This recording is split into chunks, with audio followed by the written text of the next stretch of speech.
It's day 8 at the Australian Open, and there's not many matches to go through. There is only the 8 on this episode, but boy, they were some good ones. And the big talking point is not just about the tennis. Novak Djokovic has been creating drama all over the world, all over Twitter, and we're going to be speaking all about it.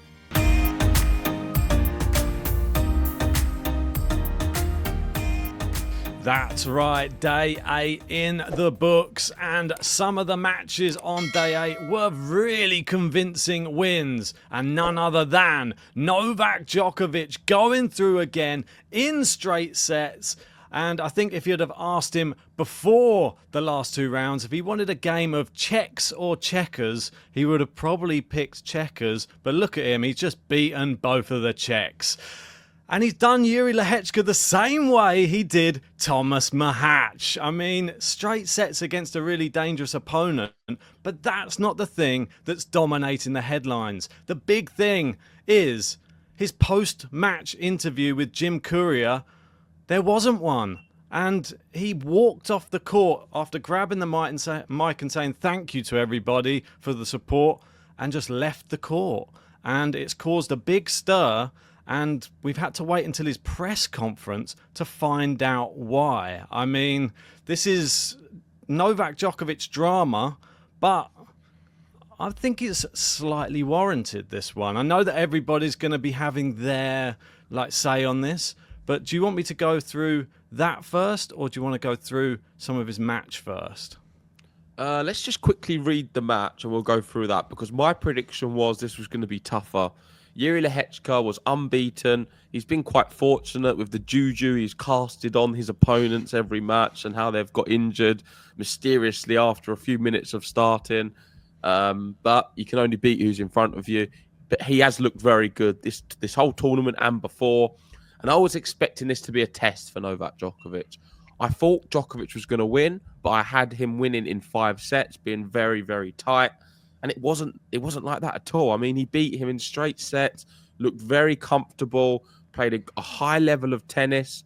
And now that is 61 Grand Slam quarterfinals. And bigger than that, it's who he's going to be playing in this quarterfinal of Carlos Alcaraz. That is exciting. It is the match on paper we really wanted to see. It is tough for both Alcaraz and Djokovic to be playing in the same quarter. But from speaking to tennis fans, online and offline, because I was doing some yesterday, it seems to me that the general consensus is that Alcaraz has maybe performed at a higher level than Jannik Sinner this tournament. I'm not sure if I agree with that personally, but a lot of people have saying that the heights of Carlos Alcaraz have been slightly higher than Sinner at the Australian Open. Let me know what you guys think in the comments section, and let me know what you think, Ben. Do you agree with that? I think it's a really good subject to discuss, and I think it's very difficult to say, because you have to obviously judge every match as it goes about who you're playing. I think the style in which Alcaraz wins his matches looks more impressive because of the power, the score, like the set scoreline. But the way Sinner's doing it, it's not really using much energy. He's just going through, getting a break, a set, and that's sort of enough. And that's sort of how the greats of old have done it. They go through and they just sort of pick up wins in the first week without trying to really exert too much energy. So you either do it one way or the other, but if you're still in the same round, all that's going to matter is if they meet in the final, and then we'll find out who's really holds their nerve. That's the match you've predicted in your bracket. I went for Djokovic-Medvedev. That can't happen anymore. But can Djokovic defeat Alcaraz? We'll be doing a preview later on this evening. So everyone tune in for that, because that's the match everybody's talking about right now. But it's not the thing that's everybody's talking about right this second. Everyone's talking about this. And it is the fact that Djokovic walked off the court. He waved. He said, I'm not doing this interview. And he gave the reason why. And this is the reason why. So He said, I'd just like to clarify the reason why the interview was not conducted on the court. The post-match interview, a common usual practice. A couple of days ago, a famous sports journalist who works for the official broadcaster Channel 9 in Australia made a mockery of Serbian fans and also made insulting and offensive comments towards me. Since then, he chose not to issue a public apology. Neither did Channel 9. So since they're official broadcasters, I chose not to give interviews for Channel 9. I have nothing against Jim Courier, neither the Australian public, and it was a very awkward situation for me to face on the courts day. And it's unfortunate I chose to say something to the crowd, but obviously it wasn't the time and the space or the situation for me to explain what I'm doing right now. So I leave it to Channel 9 to handle this the way they see fit, and that's all. And then they did a follow-up question. Will this be an ongoing stance going forward until you get an apology? And he said, yes. Exactly. Yeah, so to confirm, Djokovic said he would continue the protest until he receives an official apology from Channel 9 and Jones. The video in question has been posted on our channel, so go check that out if you want to see exactly what is it Tony Jones? Yes, that is the guy. Tony Jones, what he said. I didn't even know who he was really. No. And my take on it. So I do think it is disrespectful. There's an 18-second clip here. We have posted it on our Twitter, like I said, so go check it out if you've not seen it. And it is a disrespectful clip. I think he said it's banter. But for me, as a professional, if you're a broadcaster, you need to have a lot more professionalism than that. I feel for me and you to be doing it on what we do in a podcast, which, let's be honest, we're not that professional in our approach. I think that would still even be a tad disrespectful to use them comments towards Djokovic for someone who's done what he's done in Australia and in his career, and irrelevant to even being Djokovic. I think it's disrespectful to anyone. And I didn't like the comments, and I don't find them that funny or banterous. However, saying that, I think that Djokovic has done the wrong thing by not doing the on-court interviews. I don't think that is the right approach to take. Because who's being punished from this? All of the Djokovic fans, all of the people who paid for their tickets inside the stadium. Jim Courier, he said he's got no problem with him, but it clearly makes him feel a little bit rough and a bit awkward. He's come out and said it doesn't bother him, but still, I don't like the fact that it's going to have negative issues to everyone else inside the stadium and all the tennis fans and world. Because we'd love to hear what Novak Djokovic has to say, and I think the on-court interviews probably are the best moments. They are the best interviews. They're better than the ones afterwards with the press. I like the ones just after they're finished on the court. You've got the crowd that get involved sometimes. I think that is something I would never want to lose in tennis. And for Djokovic not to be doing them, I think is the wrong approach. I think the best approach would have been for him to have done the on-court interview and make reference to why he's upset and demand an apology then and there. And maybe you can even put Courier on the spot and say, what did you make of the comments? Obviously, that would cause a bit of a stir then, but I'm much more, I'm happier and more content, and I feel that is the better way of dealing with this situation is to tackle it head on rather than punishing a lot of tennis fans by us not being able to listen to his insights on a court. Well, I'm gonna disagree with you on this one, and I'm going to say that I think the approach he took in the moment, he knows that he may say something he doesn't have he doesn't have the right words for at the time. I think he has a lot of anger in him, and I don't think he wants to give that out just after a match, just when, well, Jim Courier used to work for Channel 9 as well. So this is a thing.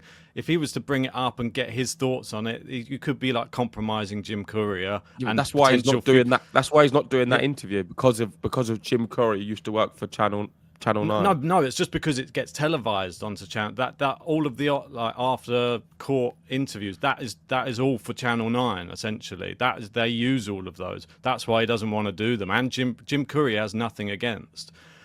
I think personally, if you are a fan of Novak Djokovic and you're there, that this doesn't affect you at all, and you back him no matter what. And if this is his stance, you're with him 100%. You don't care. They will probably.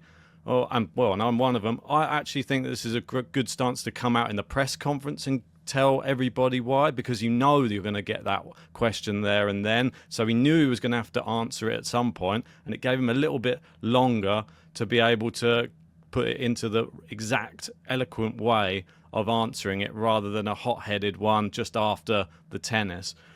I think my view on what actually happened, I think it's very disrespectful. But the fact that all those Serbian fans follow him around, they're there spending their money, they're coming to support what they see as their guy. No one else gets that heckling from like all of these reporters. And I think the main point in all of this is he should be getting apologised to anyway, and they should be treading on eggshells around Novak Djokovic, considering how they treated him during COVID. He was made a mockery of then, and some of the news reporters were so disrespectful during him when he was in a detention centre and that type of thing, and they were calling him idiot, stupid. They wanted him out of their country, and he did nothing wrong, and now it's continuing. They should be, like, I don't know, kissing his feet and just thanking him for being there and bringing, like, more fans to the tournament for them, because I think he loves the Australian Open, and this is just souring the tournament for him, the fact that the media in Australia are sort of ruining it for him. Shall we hear directly from Novak Djokovic now, because he's posted a video on his Twitter. On the line. I'm just sending it to you now. And we've got Novak Djokovic calling in, giving his view right now. He's just posted the video. Amazing. I've just sent it to you. Maybe we'll just bring it up. We're not going to get any copyright for it, because it's a personal word from Djokovic. And I'm assuming he's echoing exactly what we've just said. We know why he didn't do the on-court interview. I think still, despite what you've said, that he could have just announced it then and there rather than just walking off. But we've got a difference of opinion on that one. Let us know what you guys think in the comment section. And this is what Djokovic had to say. Guys, thank you all for support. Great match again against Lehecka. Was in form. Looking forward to a next matchup with the Carlos. And I just want to take a moment to reflect on what happened on the court. The reason why I did not do an interview that is a common practice after the matches, for the winner to do a post-match interview.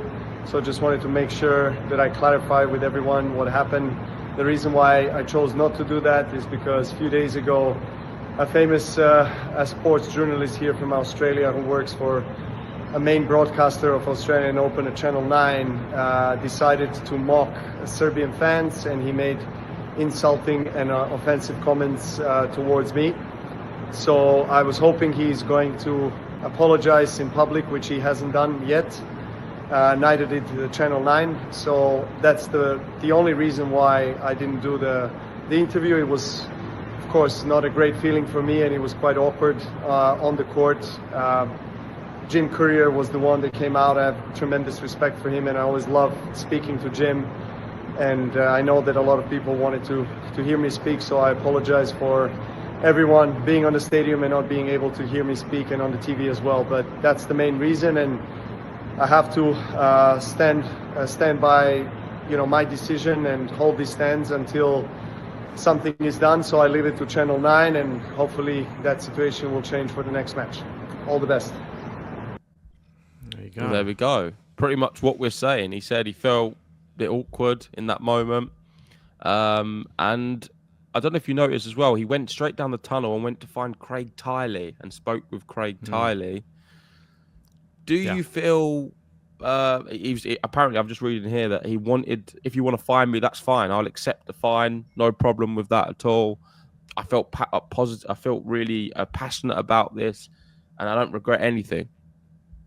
Yeah, and I think all of his loyal fans would agree with him. He is somebody who is a man of his word, and he's a man of principle, and he's a man who's very proud of where he's from. So if you mock him or his country, then that is the worst thing you can do to Novak Djokovic. He's such a big, loyal Serbian that you just can't do that. I mean, for me, it's just insanity that they would do that. I mean, he might be having a bit of fun, but it just doesn't. You've got to apologise. Like, if they don't apologise now, it's terrible. Yeah, Tony Jones is it's crazy we've not seen one yet. It's been a few days, bearing in mind. This isn't exactly something what's happened just today. This was a few days ago. Do you think he should be sacked? Do you think this is a sackable offence? I mean, because I've seen some people saying that he shouldn't be in a job because he's lacking professionalism. It is Tony lacking Jones. professionalism. I mean, I don't think Djokovic And would it is even want someone disrespectful to and lose. offensive.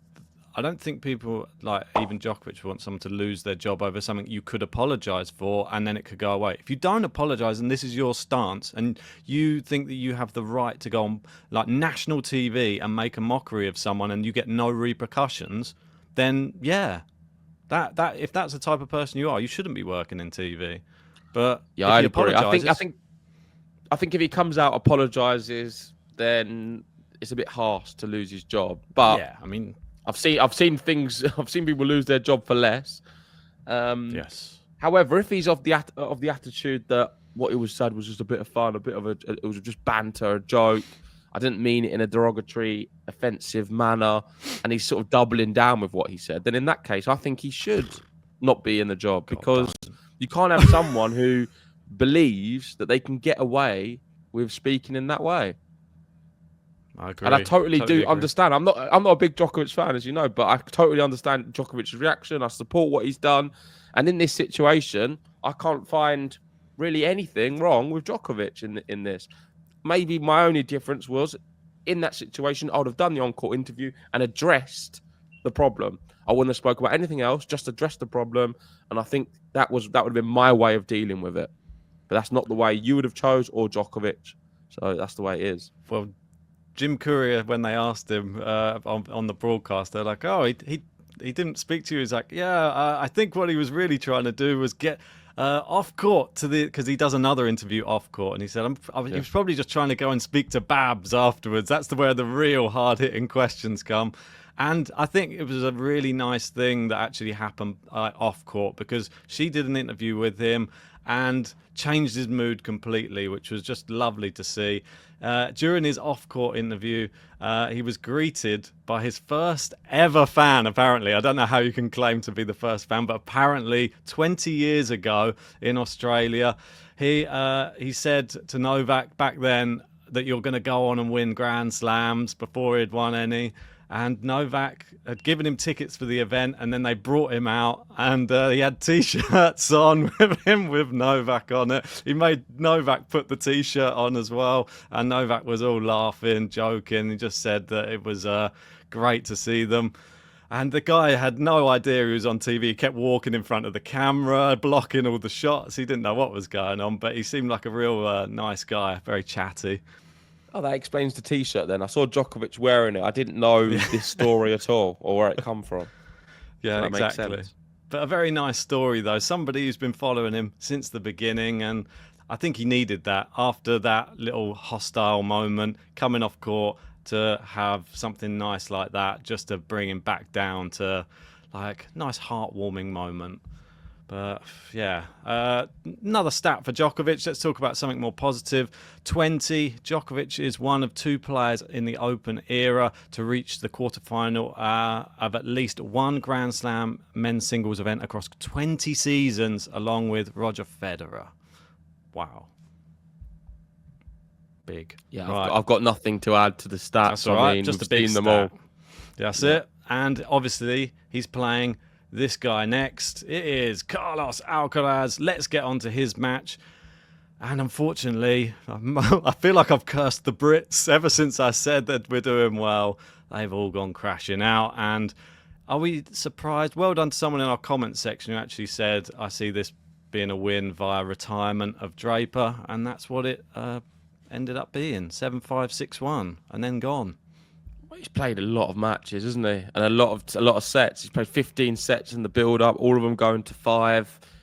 He's someone who physically struggles anyway.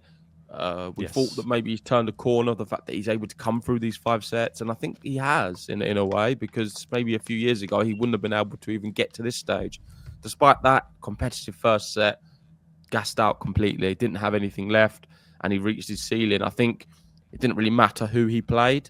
However, playing a Carlos Alcaraz who played maybe his best tournament in that second set, didn't help him at all. And Carlos Alcaraz in this kind of form is, for some people, a favourite.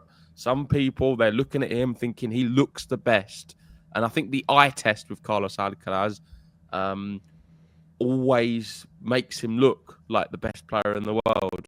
However, I think the calm, consistent Yannick Sinner level is still a tad superior than this Carlos Alcaraz version. Yeah, I mean, on a hard court. if you have to snip parts of the match from Sinner and Alcaraz, I'm guarantee you'll probably have 90% Alcaraz amazing moments and 10% Sinner, because he just workmanlike going through the draw. Alcaraz had boom, sprinting around, boom, another big winner. Whoa, like it's action packed, and the winner for the first set, like the break point of that passing shot past Draper. I mean, fair play. The first set was really competitive from Draper. He gave it his all, but that was the last thing he needed, was the toughest first set. And the second set, I mean, Alcaraz just hitting the line, so much power, so much pace. And that's the last person you needed to play. If you're in the physical detriment, then you can't be playing one of the quickest players, one of the hardest hitters on the tour. And he couldn't even run about the last 5 games. He was literally just immobile on the court. And I know they're friends, but Alcaraz showed no mercy for Jack Draper whatsoever. Literally pulverised him on the court in that second set. And Draper just thought, do I want any more of this for another set? A 6-love to finish it? Nah, I think I'll just call it quits. And yeah, it was, I mean, you see, he couldn't even walk. By the end, he was just literally just watching the ball just go, just. Yeah. There's nothing to talk about with this match apart from Carlos Alcaraz was very good. The same happened with Tommy Paul and Davidovich Fokina. Fokina's played quite a bit of tennis coming up into this one. We didn't expect him maybe to make it this far, but just did a Davidovich Fokina style match where nowhere near the other matches, reached his limit, met against Tommy Paul, and just had no belief that he could beat him. Tommy Paul looking really good, by the way, as the tournament's progressing. He is someone who has got better round on round. Yeah, he's a real danger. This tweet was quite funny. That what happens if you play 5 setters every business day, and you just literally get pulverised in the next round by either Tommy Paul or Carlos Alcaraz. Unless you're Djokovic. I think Djokovic can do a 5-set, 5-setters, and then regain himself in a 4th round. Oh, definitely. I want to just speak about some more stats about Alcaraz, because there's a few flying around. He's 54-1 when winning the first set at a Grand Slam level, which is very, very impressive. Then they were just saying, is there a way back for Draper? There was definitely no way back for Draper in that one. More statistics for him. Carlos is playing his 16th career Grand Slam main draw. He has reached at least the quarterfinals in 10 of them, 2 at the Australian Open, 3 at Roland Garros with 1 title, 2 at Wimbledon with 2, and 3 at the US Open with 1. So Australian Open's this is the one he needs. This is the big one, isn't it? He's going for the career slam. Can he do it? And there's more stats here. Carlos Alcaraz is the youngest player in the Open era to reach his 2nd Grand Slam quarterfinal at each of the 4 men's singles Grand Slam events as well. Any more? Oh, yeah, just one last one for Carlos. Here we go. Do you want to take us through this one? Yeah, so only John McEnroe secured more men's singles Grand Slam wins in the Open era after his first 75 such matches than Carlos Alcaraz, 64. Yeah, insane. I mean, and yeah, like we were saying, we just had this one. They just both played pretty tired players, and I think that this is a little bit of a worry if you're Djokovic going in to play Alcaraz next, because he hasn't really even had to break sweat in that last match. Djokovic 3 sets as well, luckily for him, but still it was a harder match, or harder fought match than what Alcaraz had to do. Tommy Paul, I think, dangerous. Is his next match against Zverev? I think so, yeah. But with Alcaraz and Djokovic, we will do a more in-depth preview. I think we're going to do a video on that later on, so stay tuned. I'm not going to give too much away, aside from the fact that I think they're both going into this without any physical problems. I'm not sure if the matches prior is going to have much of an impact. I think this is going to be a match with two good players in its own entity, and I'm looking forward to it. I can't think of any excuses from either camp. I don't think this Djokovic stuff off the court's going to impact him. If anything, it's only going to make him stronger and better. The stuff with the crowd's only going to infuse him to do better and motivate him. And Alcaraz is hungrier than ever. The fact that he wants to win his first Australian Open, you put them two together, and they're both playing very well as well, winning, not dropping any sets. We should be in for a very good match. I know. I feel like that's all I want to talk about, but we've got to talk about the other stuff as well. We will get to that later on this evening. Make sure to join us for that. It's going to be a very intensive Djokovic-Alcaraz heavy episode, that one. So let's go on to Zverev just quickly. I know that he went through in 4. Little blip there, but all of the sets he won were pretty comfortable. Sasha Zverev, a 6-1, a 6-3 and a 6-2. 14th career Grand Slam quarterfinal, 4th at the Australian Open, semi-finalist in 2020 and 2024, and now faces Tommy Paul on Tuesday and has a losing head-to-head against Tommy Paul. Yeah, I was going to mention this the other day because someone tweeted it out. If they were to meet, that Tommy Paul has the better of Zverev.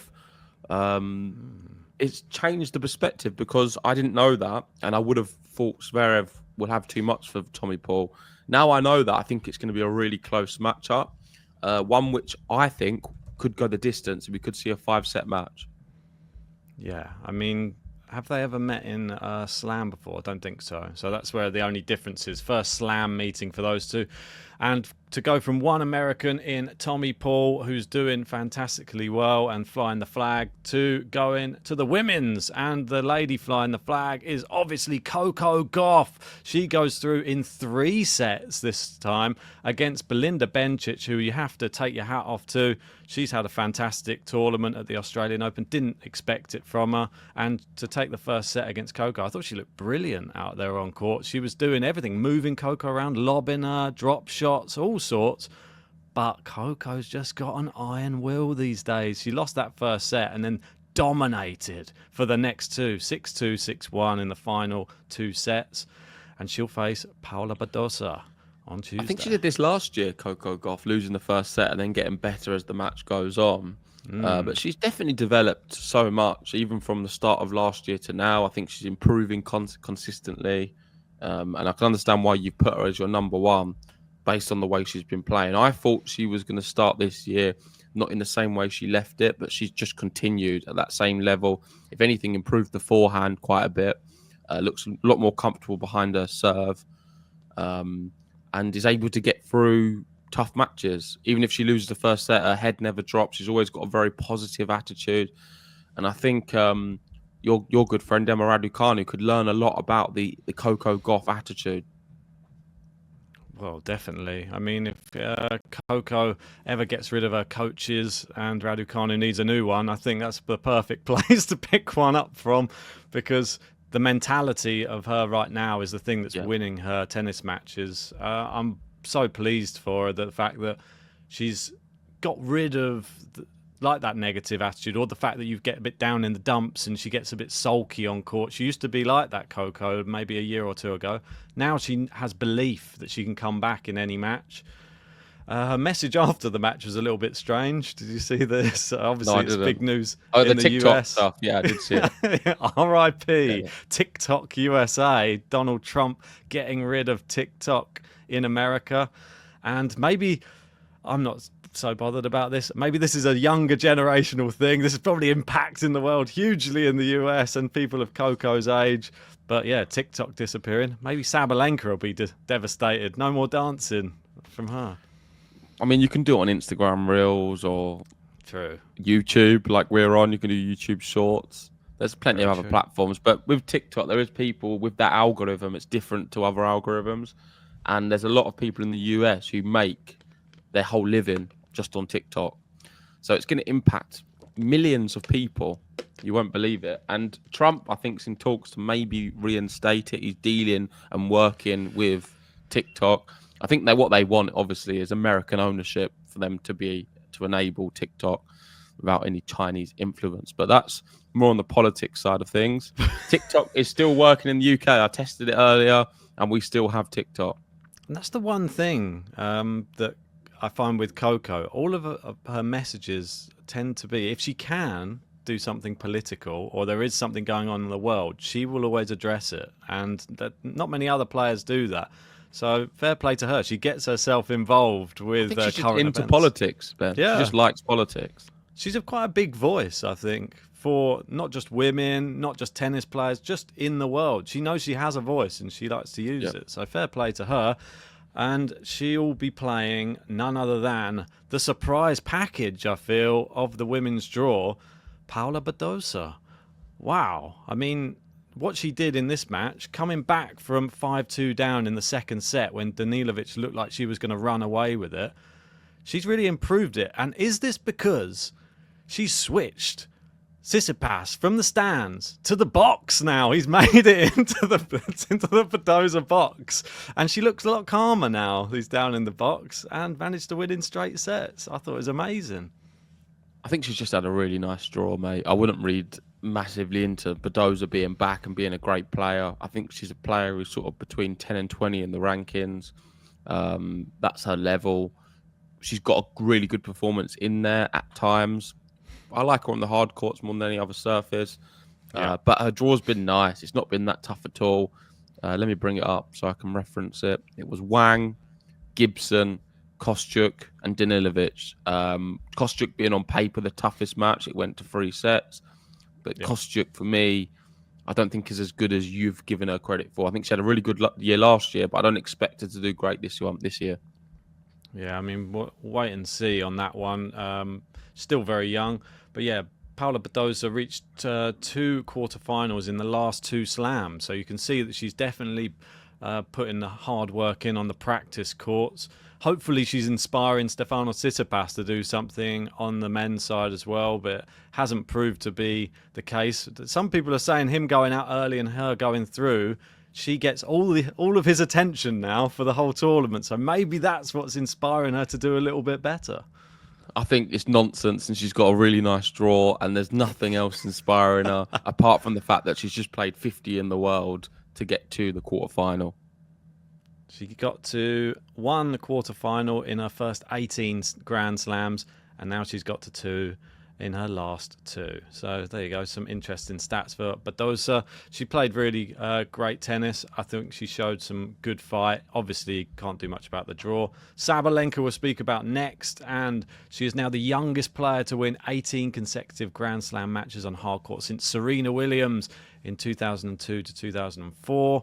And that match against Mirra Andreeva went exactly the way everybody thought it was going to. 6-1, 6-2, and over before you knew it. And yeah, it's probably sick of it, Mirra Andreeva right now. Can't be bothered with playing Saba.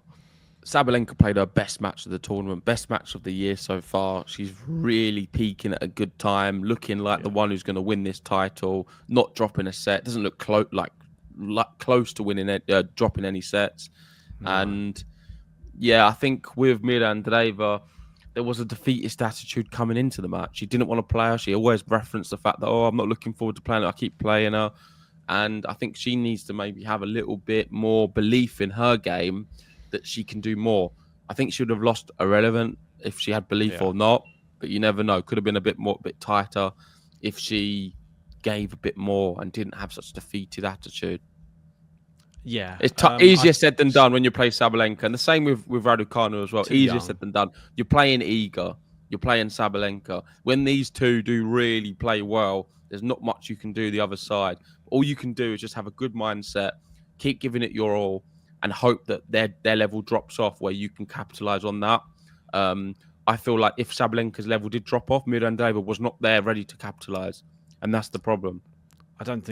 I think that she defeated attitude due to the lack of power. I think she sees herself. She probably looks in the mirror and sees. She's not quite there yet, though.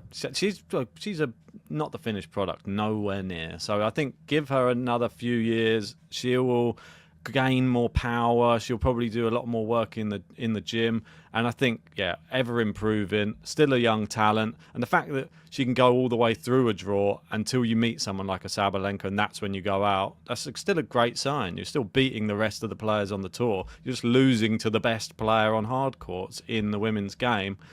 And she's going to be playing against another surprise person, really. I didn't really see Pavlyuchenkova going this far, but she has. And she beat Donna Vekic 7-6 love. I mean, I didn't really expect that at all. And she faces Saba in the quarterfinals. Yeah, I think another one is had not a bad draw. She's beat Yuan in 3, Potapova in 3, then Siegemund, and now Donna Vekic, who I think physically wasn't at her best after that first set. Wasn't expecting maybe to get this far, but with Pavlyuchenkova, it's been another decent draw for her. Still had to win the matches, and I thought maybe this Vekic one was going to be slightly tougher than what it was, but that first set was so key. I think after losing it, Pavlyuchenkova was able just to run wild. Yeah, I didn't really catch the match on this one, but fair play to her. She's got to her 9th overall major quarterfinal, and this is her 4th one at the Australian Open. So she clearly likes it, the Australian Open. I've got nothing more to say about that. I'll just do a quick preview of the other matches that are coming up today, just so that everyone's aware of who is playing. We have Sinner versus Aryna. That is the big one which jumps off the page there. Can Holger Rune do anything? I mean, he's at 8s. Crazy. Someone like Holger Rune being such a massive underdog, but that's just credit to Sinner. Sonego Tien, Monfils Shelton, Mikkelsen de Minaur. That's the men's side.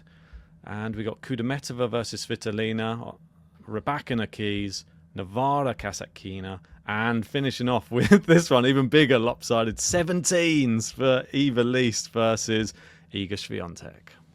I mean, Iga's playing a WTA 250 here at the Australian Open. She's ITF. going to be very pleased.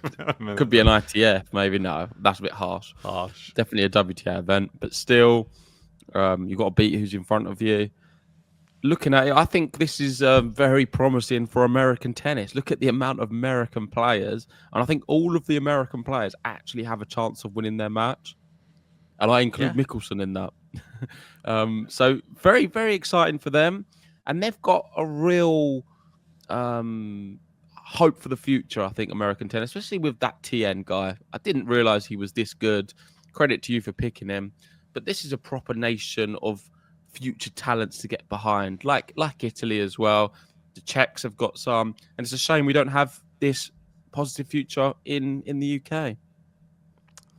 Well, maybe there's some people coming through in the coming years that we can get behind. But for now, there are no more Brits in the draw. So we say goodbye to Jack Draper. Hopefully he learned some lessons not to go to 5 sets in every single one of the early rounds, and save yourself a bit in the tank to take on players like Carlos Alcaraz. There we go. We'll wrap it up there. Let us know your thoughts in the comment section. What did you make about the whole Djokovic saga versus 9 News? And, of course, that very rude comment made. And let us know about all the other matches we've discussed. We'll be doing a preview for Alcaraz Djokovic. We'll be speaking about some of the other matches as well. And we'll be back tomorrow to go through and see how the Americans fared. That's it. Make sure to follow us on Spotify, Apple Podcasts, leave us a 5-star review, and we'll see you on the next one. Like and subscribe.